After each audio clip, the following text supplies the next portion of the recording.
maravilha, Nonato. Vamos entender esse processo. Na semana passada, durante o Minuto Geográfico aqui, falamos sobre a pretensão, essa disposição, tanto da Suécia quanto da Finlândia, para passarem a fazer parte da OTAN, Organização para o Tratado do Atlântico Norte, essa aliança militar criada no pós-Segunda Guerra Mundial. E agora, quarta-feira, no dia 18, há 2 dias, a Suécia e Finlândia decidiram formalizar a candidatura formal para integrar a organização. De imediato, a Turquia, que faz parte da OTAN, ela disse que não concorda. A Turquia disse, olha, a gente não aceita Finlândia e Suécia dentro da organização, porque Finlândia e Suécia são celeiros de grupos terroristas, notadamente a Suécia. Eu percebi que as pessoas ficaram confusas, Suécia e Finlândia acusadas de receber terroristas. O buraco é muito mais embaixo. Seguinte, dentro da Turquia, nós temos hoje entre 12 e 15 milhões de curdos. Os curdos formam a maior nação apátrida, a maior nação sem território do mundo, e eles lutam pela formação do próprio país, de um país soberano, com reconhecimento internacional, que seria chamado de Kurdistão. Eles têm uma língua própria, alfabeto, bandeira, sua própria cultura, suas próprias raízes indo-europeias, e hoje no mundo nós temos aproximadamente 35 a 40 milhões de curdos, a grande maioria residindo na Turquia. Resultado, há essa tensão dentro da Turquia.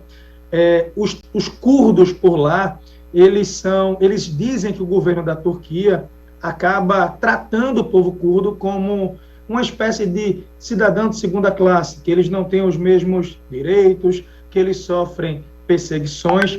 Há relatos de curdos que decidiram mudar o nome, mudar o sobrenome, porque não conseguiam um emprego, ou numa disputa de uma vaga em uma universidade em Istambul ou Ankara, eles acabavam perdendo para os turcos. Então, há essa rivalidade. Os curdos, eles têm um grupo chamado de PKK, que na tradução aqui para o Brasil é o Partido dos Trabalhadores do Kurdistão.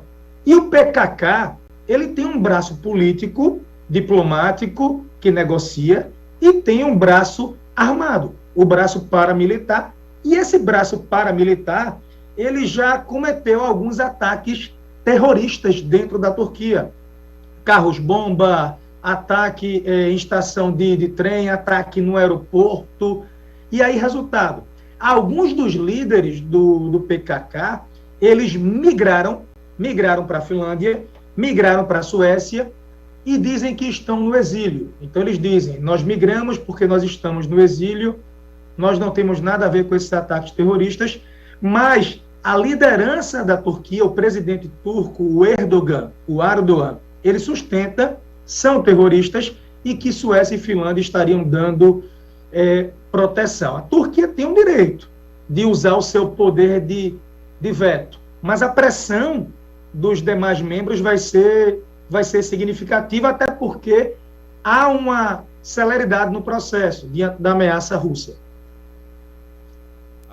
Eu estava olhando também aqui, uma multidão, você falou mais de 35 milhões que habitam Turquia, Iraque, Síria, Irã, Armênia, todos esses países, não é? Agora, outro assunto também aqui, conflito econômico entre China e Irã por causa de petróleo. Explica, a China comprava petróleo do Irã e agora compra da Rússia, é isso? Então, muito interessante essa questão pelo seguinte, o Irã sofre um embargo internacional, uma espécie de boicote, um boicote econômico por conta da questão do seu programa nuclear. O Irã, ele é acusado por parte da comunidade internacional de tentar produzir a bomba atômica e que tem um programa nuclear para fins militares. O Irã diz que não, que o programa nuclear tem fins pacíficos, é para produção de energia, é para parte de medicina, mas, enfim, o que prevalece é um boicote contra o Irã. A alternativa que o Irã tem, o Irã é um grande produtor de petróleo, um dos maiores, tem uma das maiores reservas de petróleo do mundo, já teve uma produção muito maior, bem verdade. O Irã diz que não, que o programa nuclear tem fins pacíficos, é para produção de energia, é para dar um retorno. Pronto, voltou? Voltamos, estamos lhe acompanhando. Pronto, voltou. Eu estava escutando minha voz agora, pronto, agora voltou. E aí, resultado, o Irã, ele criou uma alternativa. Eu vou vender meu petróleo para a China. Vou vender meu petróleo para a China, 900 mil barris de petróleo agora no último mês de março, tá?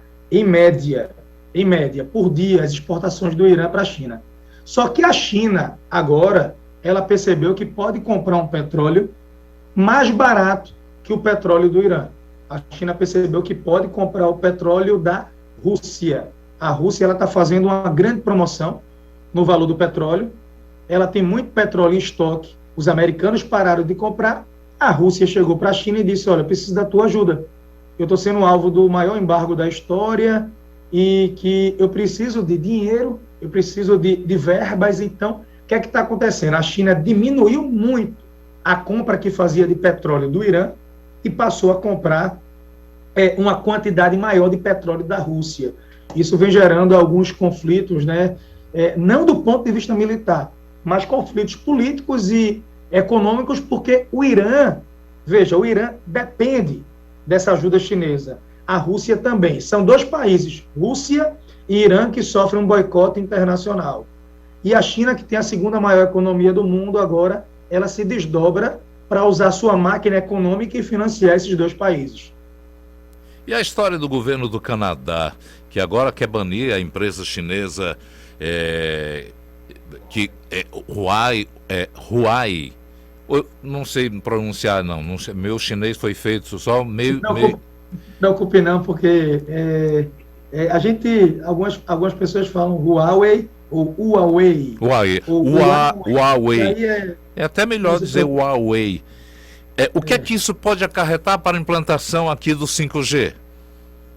Olha, então, o 5G aqui no Brasil teve essa polêmica aqui, a gente acompanhou nos últimos anos, né, a questão do leilão do 5G e se a China poderia ou não participar.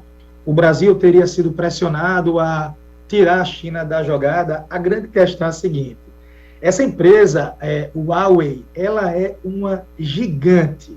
Ela é uma gigante das comunicações e os americanos dizem, não só os americanos, alguns políticos aqui do Ocidente dizem que a Huawei ela é usada, os seus equipamentos podem permitir que o governo chinês interfira nas redes 5G.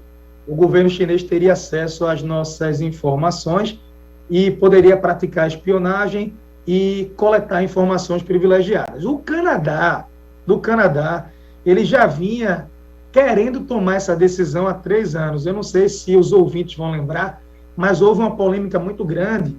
A relação entre Canadá e China, as relações azedaram drasticamente, porque um diretor financeiro da Huawei, ele foi preso no Canadá e, em contrapartida, a China prendeu 2 canadenses, 2 empresários, foi o toma lá da cá.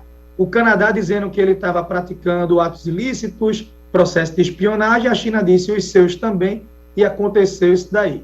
Aí, resultado, o governo do Canadá agora parece que vai tomar uma decisão, certo? Que vai banir a Huawei da China do 5G do Canadá.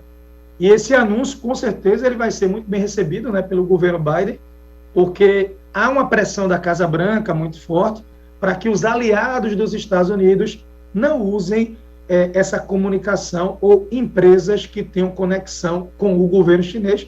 A gente sabe que as principais empresas da China têm uma conexão com o governo, assim como as principais empresas dos Estados Unidos também, historicamente, têm um histórico de colaboração e de proximidade com o governo americano.